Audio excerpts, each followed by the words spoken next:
following Brian Niccol, I know that's probably a big, big thing on your mind. What was your mindset taking over this job from him? I was actually in the gym with him just this morning talking about what's going on at Starbucks, sharing some thoughts around what's happening at Chipotle. Brian and I started working together as far back as 2018, and we had a very close relationship, both personally and professionally, over what was about 6 or 7 years. Was there one big piece of advice that he gave you before you took over that really stuck with you? Of course he did. He said, "Don't screw it up." There you go. Hi, everyone. Welcome to Leadership Next, the podcast about the people And trends. that are shaping the future of business. I'm Diane Brady. And I'm Kristin Stoller. This week, we are talking about Chipotle and talking to its CEO, Scott Boatwright. Yes, we are. Diane, what's your Chipotle order? Well, it's changed since I was standing in a Chipotle when calorie counts first came through. So whatever it is, it has a lot less sour cream, cheese, and guacamole. But I'm a bowl person. I'm more than a burrito person. I'm a bowl person too. I had so much of it in college though. I used to be a burrito person, and I think you're right. The calorie count scared me. Went to bowl. Now I just get guac on the side, and I actually had it on Wednesday for the first time in I would say 7 years, because I knew we were talking to Scott, had to check out the bowls, but the price has increased. Well, for 7 years, I hope so. But I think their prices are staying pretty steady, and almost famously so, with the trade wars obviously impacting or potentially impacting the cost of avocados. Yeah. Scott has said they're going to hold fast on prices. I do eat Chipotle a fair bit. Mm. My kids eat it all the time. So Yeah. I'm perhaps coming with a bit more culinary knowledge than you at this front. Yeah. But one of the things I think is also fascinating about him is this friendship he has with his predecessor, Brian Niccol. I think that's going to be so interesting to explore, because they seem to do everything together. They work out, they still talk. It's a bromance that's really, really fun. Yep. Lots to talk about. They're using AI in many different ways. Yep. Avocado is a term you'll hear in this. And of course, he's got a great perspective as to what's happening in the economy and with labor. So right after the break, we'll be back with Scott. Generative AI has been a transformative force in the business landscape for the last 18 months. According to the latest Fortune Deloitte CEO survey, more than half of CEOs are experimenting with generative AI in their own daily activities and, of course, trying to spread it throughout their organizations. I'm joined by Jason Gerzadis, the CEO of Deloitte US, which is the longtime sponsor of this podcast. Jason, good to see you. Hi, Diane. It's great to be with you. How are businesses integrating AI into their organizations? Where do you see the most substantial benefits? I think it's true, as you say, that every organization wants to capitalize on the benefits of AI, particularly generative AI. The benefits have been largely around efficiencies to date and looking for ways to automate routine tasks. The promise is there for more insight-driven use cases and innovation use cases. That's the next stage. We're seeing organizations looking to move from proofs of concept and pilots to see these technologies and models put in place in true operational uses at scale. When you think about how much change there's been in the last 18 months, really curious, how do you think it's going to evolve in the next 18 months, 36 months? I think we're actually needing to change our timing horizon. By all indications, we're more in 6-month intervals. And I think that's exciting, but also a challenge. Enterprises aren't accustomed to working in that type of cadence and with that type of pace. And so the winners, if you will be those that can assimilate this technology that quickly, which I think is putting real strain on organizations' ability to adapt that quickly. This is a perfect instance where leadership has to be in sync to assimilate technology that quickly. I think as a CEO, it's important that we lead by example. So I've been through all the training, I've been through all the productivity tools that we have available within our organization. But then more broadly, we've embarked upon a significant investment to deploy this across all we do. I'm feeling the urgency, Jason. Thanks for joining us. Well, thank you, Diane.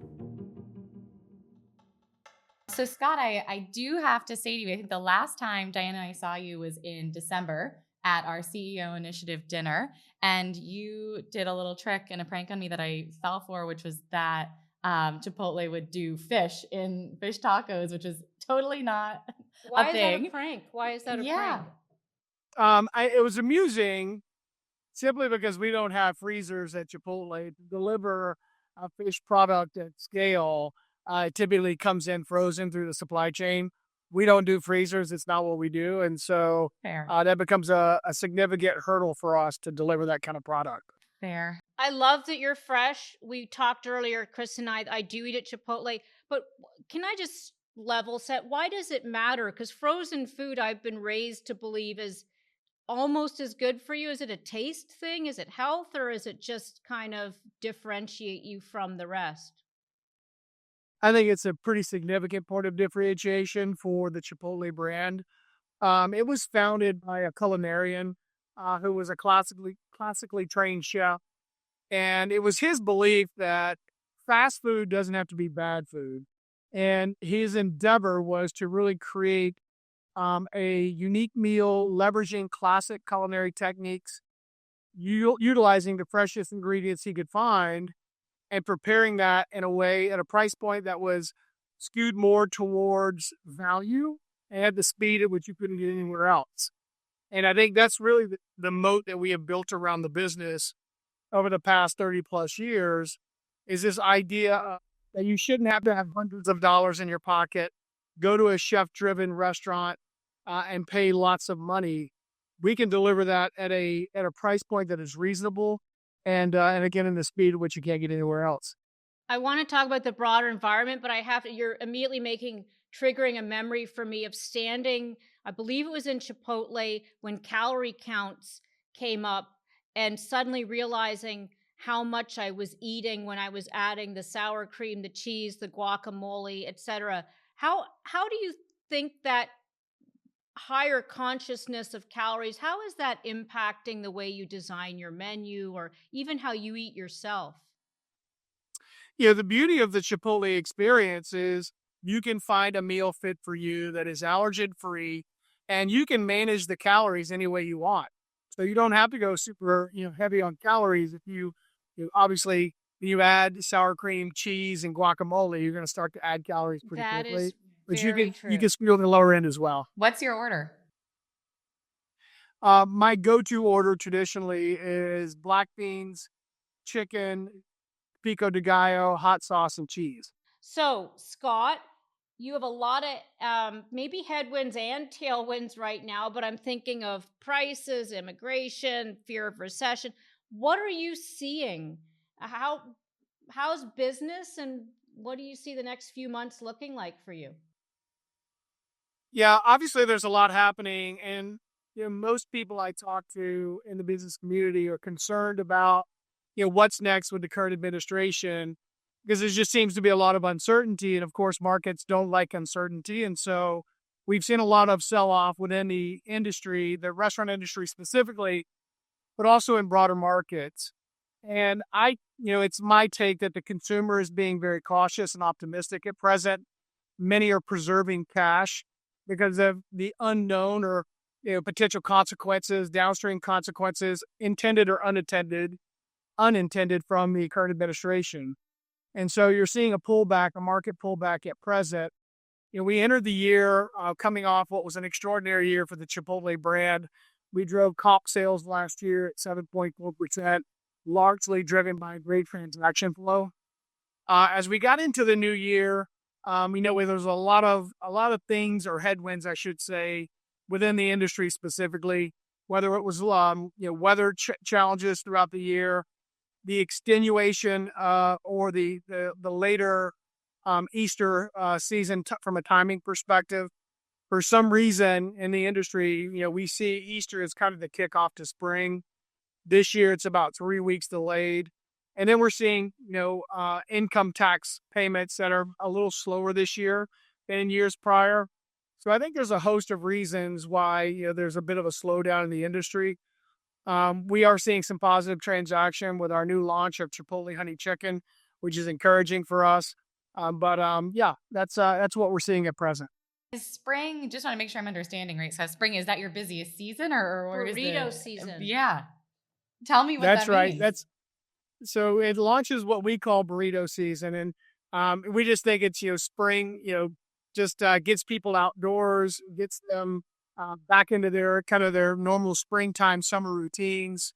And so we see that as a really, the momentum in our business begins to grow as we approach Easter, and it accelerates for about 30, 60, sometimes 90 days into the summer months. Okay, see, I go for the bowl in the summer months because gotta, worry about the bathing suit. Pre-swimsuit season is burrito season. I Yeah. did not know that. I want to actually start a little bit more with your background. First of all, I will say from LinkedIn, I know you did not start your career in 2008. You go all the way back to 15. Didn't you start in fast food back then? Yes, I started the day I turned 15. I had my worker's permit, and I show up at my local McDonald's restaurant and applied for a job, and I was hired on the spot.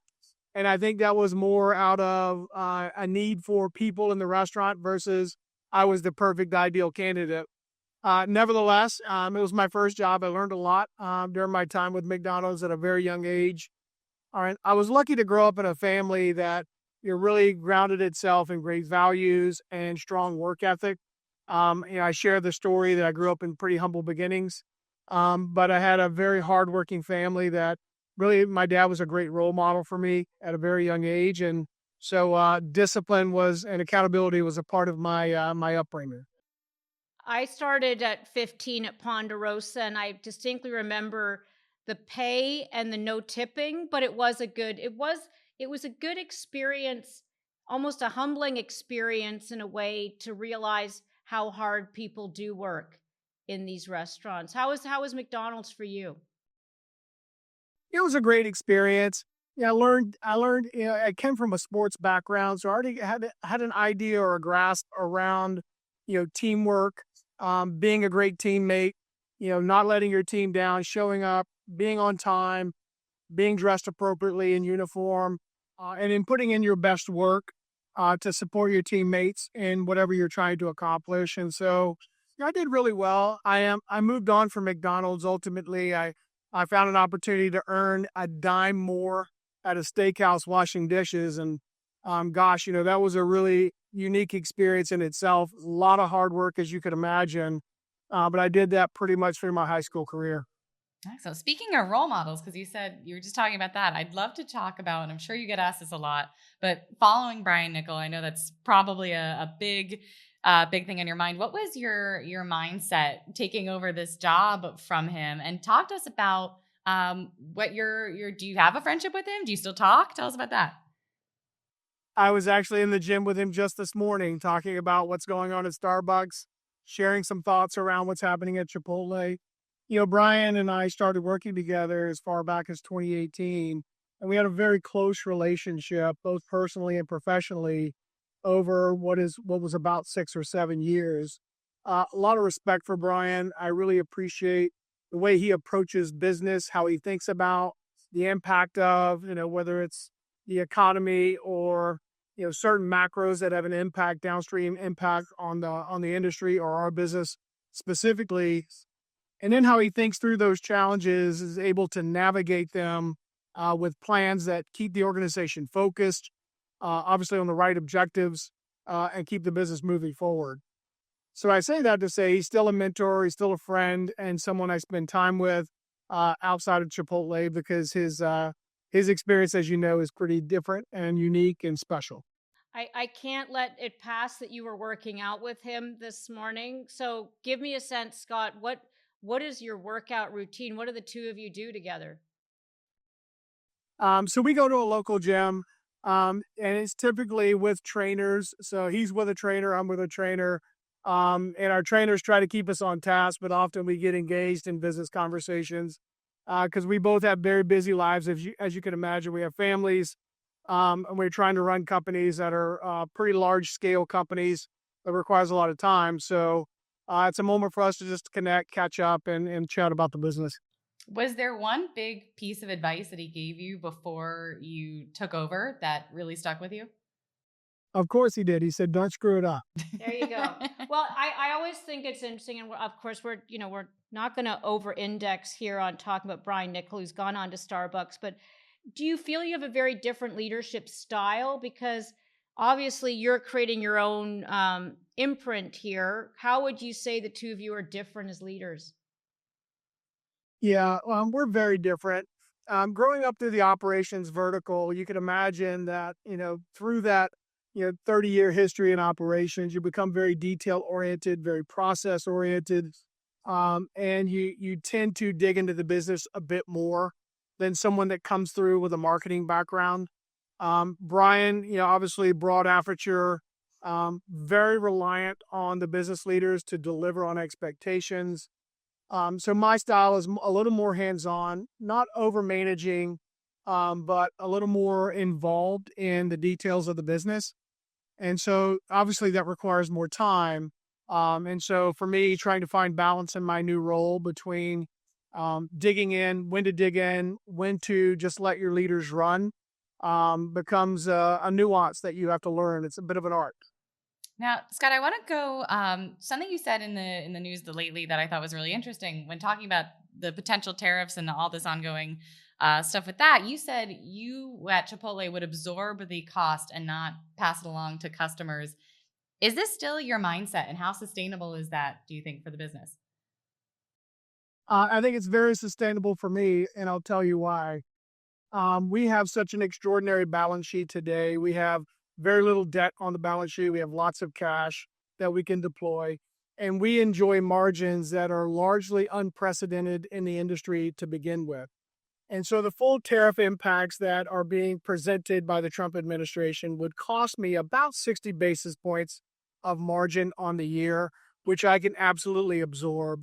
And I know our investors would understand how we balance that because we have such a strong balance sheet. And so we don't understand which components of the tariffs are transitory and which will be permanent. And I think it's unfair to the consumer to pass those costs off to the consumer because pricing is permanent. One of the things, a lot of the leaders we speak to lead a large salaried workforce. I think it's 130,000 workers. I think you're hiring 20,000 more for burrito season. I heard a lot of them are hourly workers. I'm sure they're being, some are being impacted by the immigration debate as well.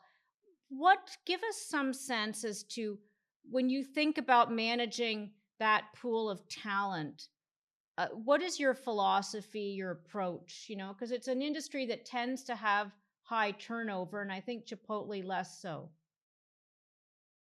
Yeah, so that's a big question, and so I'll try to navigate it as successfully as I can. We believe as an organization of solving the longstanding immigration challenge in a sustainable way, and whatever that looks like. We do e-verify at Chipotle, so all of our team members go through the e-verify process. But it's not lost on me that I could have team members within the organization that could have family members that are affected one way or another. And I think it's important for us as leaders in the organization to ensure we are connecting with all of our people and just a mental check-in to say, hey, how are you doing? How can we help? How can we support? I know you may be going through a challenging time, but I think it's an important moment just to connect with our people.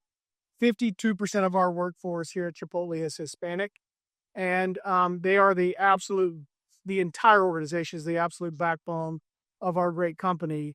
And I believe at Chipotle, we have best-in-class wages, industry-leading benefits, and more importantly, we've created a culture that is inclusive, that is more like a family than a place of business. And that's something I'm very proud of and something I'm very eager to keep intact and continue to lean into. For your corporate employees, what are your thoughts on return to office? I think you're 4 days a week now. Is that correct? We are 4 days with a fifth day that is optional for our team members. We're an office-based culture.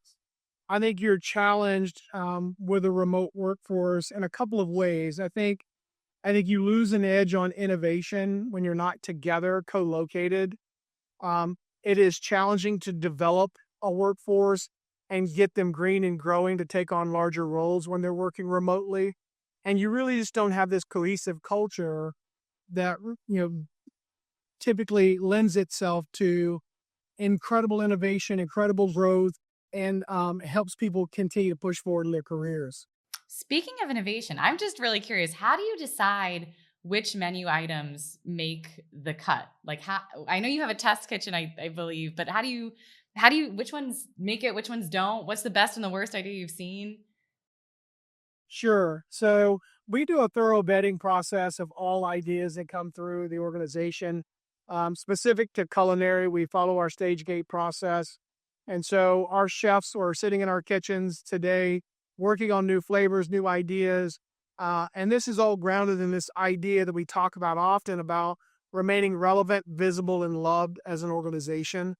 And so, our chief brand officer, Chris Brandt, he has one mantra, and I think it's an important one. It's just don't be lame. And so, and what is meant by that I'm is going to be take that. Don't screw it differentiated, up and be don't be unique, lame. Yeah. be unique, be differentiated, and show up for the consumer in the most impactful way. And so, it's spun up as a benchtop sample. It typically goes through consumer testing of some degree. We'll put it in a couple of restaurants to test its operational feasibility. And then we'll take it to a broader market test, see how it performs. And if it does well there, it'll end up making itself onto the national calendar at some point. Recall, we only do about 2 limited time offers per year today. And so it has to be a really unique, exceptional product to make it onto that calendar. And it has to beat out previous LTOs that have performed exceptionally well for the brand. One thing you don't do, if I'm not mistaken, is breakfast. Is there a reason for that? Because I do associate eggs and burritos together. Why not you? And breakfast tacos. Yeah, breakfast is a big idea. I'll tell you, it is my personal belief that brands tend to lean into breakfast when they run out of growth. And so there's still so much extraordinary upside in delivering lunch and dinner in the most meaningful way, meeting the consumer where they are and creating exceptional experiences that breakfast is not on the radar today. That's not to say at some point we couldn't do breakfast. I think it stretches your day part, your day, I should say, in a way that is a strain on the operating model, and it stretches your management team as well. And so you've really got to give thoughtful consideration to the unintended consequences or downstream impacts of leaning into breakfast, because it can detract from lunch and dinner day parts, which are typically more meaningful. Well, I want us to just pause a second and push back on this idea that, not push back, but just drill down a little, that breakfast is what you do when you've basically run out of other growth options. Why is that? Is that because is it the supply chain? Is it having to hire more people? Is it dilutive because the people eating breakfast might not have stayed for lunch? I mean, give me some sense, because it does sound, there are a lot of people out there making breakfast. It's all the above. Typically, when you see people launch breakfast, if you look at historically, when Wendy's has launched or Taco Bell has launched breakfast, it's typically when the brands have matured. They're at steady growth rates of 2 to 3% annually, and they're looking for a platform. And that platform can have a meaningful lift on the business. But there are unintended consequences where that's stretching the management team, supply chain challenges, or the ability to deliver the model in an excellent way. I'll give you an example. When you walk into a Chipotle restaurant in the AM pre-opening, it looks like a farmer's market. There is produce everywhere. We're cutting fresh romaine, we're cutting fresh onions, we're cutting jalapenos, bell peppers. We're making guac, we're preparing beans, rice, barbacoa, carnitas. It's a full working kitchen. And there's not a lot of space in my kitchen today to deliver another platform. And so it'll be a unique challenge that we'll solve for one day, just not today. So where do you see the growth then? Is it international expansion? And talk about that, because I know international expansion has been a tricky space for Chipotle. Yeah, I wouldn't say tricky. It's just something we haven't had a great strategy around our company-owned restaurants in Western Europe until probably the past 12 to 18 months. And we really have just started this journey of partnerships. We inked a deal with Al Shaya last year. We have about 4 restaurants open in the region today between Kuwait and Dubai. We're looking at other partnerships in Latin America as well as Southeast Asia. But I'll tell you, we can double the business twice in its current operating model over the next 15, 20 years. We're at 3,700 plus restaurants in the US today and Canada. We know we can double that to 7,000 or more in the next many years, and we can double that number yet again internationally through company-owned and partnerships. It's interesting when I think about the fast food business. There's a lot of tropes people have about how you expand and what the playbook is. You're seeing this evolution of how people work, how they eat. Demographics is shifting. Give me some sense of help us see the world through your eyes as to how some of the changes that we're seeing in society are also changing your strategy for where you operate or even how big a footprint you have. I tend to get Chipotle, for example, delivered by DoorDash. I think I've not been in one of your outlets in several years. Yeah, it's really a matter of convenience. When I started Chipotle in 2017, we really didn't have a digital business. It was primarily an in-restaurant business unit. And through the consumer research we did in 2017, we learned that the Chipotle consumer was looking for more convenience and more access. It was the biggest hurdle that we faced at the time was there's not a Chipotle near me, and there's really not a convenient way to access Chipotle because typically the lines are really, really long. And so we leaned into this idea of a second make line in every restaurant to support the digital business that was to come. And that was a significant bet that we were making back in 2017, both with capital as well as OpEx, to really stand up this digital component. When I joined the organization, it was less than 5%. We quickly moved from 5. The next year went to 10. 2019, we were at 20% of the business through that channel. We digitized it. It was analog, meaning it would just spit receipts, chits that we would hang on a receipt hanger and build the orders. We moved it to a fully digitized system that has throttle controls into each location and then delivers that experience in a more meaningful way for the team member, which obviously ladders to a better guest experience. We started out with one third-party partner. We've moved to multiple over the last many years, and we've seen significant growth. Today, that business it's a $4 billion business for us. And it was because of the bets and the investments we made early on that really paid huge dividends. What do you think is your biggest hurdle right now? I think we're all struggling to figure out how do we deliver that digital experience even better than we have in the previous years. Whether that's, a third party doing, hitting their SLAs on their side, or our teams in restaurant ensuring accuracy. Portioning is, we lean into portioning at Chipotle. We think of big, beautiful bowls, big, beautiful burritos. And so, getting that right every time for the consumer is still important. But, it's the most expensive channel to Chipotle. But I believe the best experience is the in-restaurant experience where you can customize in the moment. You can ask for a little more rice or a little less rice. And you can do that all the way down the table and really build a bespoke bowl in the moment that is fresh and ready to go. And I think that's still the best form factor. Using AI, right? I mean, you do use AI. I know Avocado, and then you've also got the in-store AI experience. Talk a little more about what we're likely to see there and how that's helping you. Yeah, so we launched Avocado about 6-8 months ago nationally. She's a multilingual virtual team member that helps onboard our team members in the most efficient way. It's reduced our onboarding time from applicant to actually starting by about 75%, which is allowing us to have better staffing, higher caliber team members in restaurants, and less timing constraint for the general manager, spending time on staffing versus delivering great guest experiences. And it's had a meaningful impact on our business. We are better staffed today than we've been in the 8 years I've been with the organization. And so that's just one way AI can help support the general manager to make the job easier and more efficient. Scott, I'm curious, how often do you eat at Chipotle? Probably 3 or 4 times a week. And if I'm on market visits, it's quite a bit more, as you can imagine. I love our food. I've been a fan of Chipotle for 20 plus years. I was first exposed to it when I was living in Dallas working for another brand.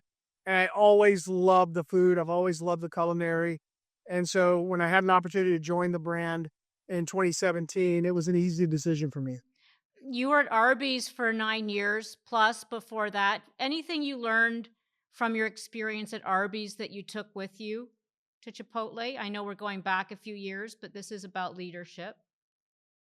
Yeah, I think the most important thing for me is back in coming out of the Great Recession, Rourke Capital, Arby's was traded as Wendy's Arby's Group. It was divested in 2011 to Rourke Capital, and I was invited to come join the team in the Atlanta office and really rebuilding this beleaguered brand that was called Arby's. That was in deep trouble at the time. There were many franchisees at the time that were facing financial troubles. Obviously, coming out of the Great Recession, they were having challenging times meeting bank covenants, and we were trying to keep this brand green and growing and thriving in a very challenging economy. And one of the things we did that I think was super smart, and I give Paul Brown a lot of credit for this, was leaning into the quality of the food and understanding that the consumer would pay a little bit more for high quality, great tasting food. And I think, we pulled that brand out of what I believe to be a very challenging situation by leaning into great culinary and leaning into the consumer more versus cost optimizing or discounting the product. And, that obviously is kind of core to the Chipotle brand today as well, and something that I hold very dear and I'm unwilling to compromise on. Before I know, let me go back to what you said with regard to just the whole fast food experience, because I recall a fried chicken brand. Will not say what it was, but they were really struggling in the US market as they were thriving abroad. And it makes me think almost like with airlines, when you start with a new fleet, it's great, but then the fleet starts to age. Some locations start to maybe be less relevant and trafficked. Can you give me some sense as to how the footprint of Chipotle is likely to change? Because it's not static. It's not like you have 3,700 and then boom, you double. You must also close locations and then try to refresh. How do you keep the brand current and vibrant in the front of house? It's quite a unique situation at Chipotle, and I understand coming from other brands where we had to have a remodel program, a light touch every 5 years and a full remodel every 10 years. And you were closing, some percentage of restaurants annually. That just doesn't happen at Chipotle. The original design, which we call our legacy units, are absolutely timeless. And I go into those restaurants, they're still performing exceptionally well. And they have the old tenon trim and the pipe bollard seating, and they have this industrial chic design that has literally stood the test of time. And we close very few restaurants annually. And again, very unique to our brand and really speaks to the strength of the brand. One of the things I think a lot of people who listen to this podcast are people who are earlier in their career and they want to be leaders. You and I started at 15 in a fast food restaurant. It is very hard for teenagers to work in a restaurant like yours these days. There are a lot of your, associates are full-time employees. They have families. What for that next generation? Where do you see the opportunities? What advice do you have for them? Yeah, I get this question often, and oftentimes internally. When I was coming through or moving my way through the ranks in this industry, I learned at a very young age that there was extraordinary opportunity. And if you were just willing to put in what I believe to be the front end effort, meaning put in the work, do more work than you're actually getting paid today, and you will ultimately get to a point where you're paid more for probably the same amount of work. The load doesn't lighten. But those individuals that will commit to personal accountability and have the resiliency to rise above circumstances, own their circumstance, and then solve the challenges ahead of them, continue to be intellectually curious, continue to learn. If a day passes you in this business where you haven't learned something new, then you've missed opportunity. I would lean into goal setting, and I would stay committed to my goals. And again, be willing and committed to putting in the work. and great things will happen to you in this industry. And I think kind of specific to the restaurant space, we provide opportunity for people who otherwise ordinarily wouldn't have opportunity, meaning you don't have to have an advanced degree to be very successful in this industry. If you're just willing to put in the work, again, continue to learn and grow every day, great things will happen for you. So, Scott, I'm curious, what is next for you? What's exciting you most? I'm really excited for the year ahead. There's such extraordinary growth in the Chipotle brand right now. We're not only advancing our footprint here in North America, but also in Western Europe. We're expanding partnerships internationally. We're leaning into some key strategies for the year. One of this idea around being guest obsessed and being more connected to the consumer. So no matter whether you're working in a support center role or a restaurant role, we're all here to serve. And then the last thing is really around this idea of modernizing the back of house at Chipotle and making the experience more efficient, allowing our team members to more efficiently deliver the experience and focus on the tasks that are more meaningful, like leaning into the guest experience. I love that. Anything we did not ask you that we should have asked you? I always do like to know where you get the most joy. Yeah. My sanctuary is inside of a Chipotle restaurant. I don't get to spend as much time there today. To be expected. What do you do for fun, Scott? Not at the gym, after the gym. I have a 4.5-year-old who consumes a lot of my off-duty time, which is an absolute joy for me. I am a later in life dad, but I am enjoying every single moment with him, and he's just a great young man who's just fun and a joy to be around. Exactly. Well, listen, thank you very much for joining us. Great to chat with you and get, of course, some insight. And I'm off to Chipotle again later this week. So you've got one fan here. Yes, getting that guac. Thank you both very much. I really appreciate the time and the interest in the brand.